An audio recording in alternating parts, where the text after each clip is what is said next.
Good morning friend, जय जगन्नाथ। आज हूँ कार्तिक मास लास्ट दिन से आम जल्दी जल्दी उठी पड़ी तो ओला सारी गाधे पाधे बाहर पड़े जालिया भसाइबे। तो जालिया आम गोटे जगह थोई सब पूजा करूँ। तो पूजा कर सारापर मुझे भसई दे आसी मंदिर पे ओलिकी होगी।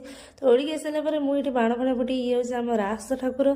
तो घर को आसी मुझे पूजा सारिकी पुणी आम चौरा पाखे आकाश टेक पूजा कर सारे। पूजा कर सारापर गजभोग मंदिर आसला ताकू पाई सारी मुझे मुर्ज पकाऊँ। तो लंच टाइम मोर आज थी भात डालमा भजा काकुड़ी। तो संध्या टाइम मुझे संजय देती ये मो सान भाई तो आज हस्टेल आसला मो आइसक्रीम तो आइसक्रीम खाऊँ।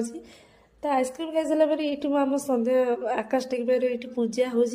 तो पूजा ये आमर ठेकी टणा हो। तो ठेकी टणा हो सारापर पीहू से टाइम पलि आसला। तो सहित टे बुलाबुली मजा मस्ती है। जदि मो वीडियो भल लगे तो कमेंट भाव में मत निश्चिंत जनातु। हाँ, सब्सक्राइब और लाइक कर जमा भूलें। बाय, जय जगन्नाथ।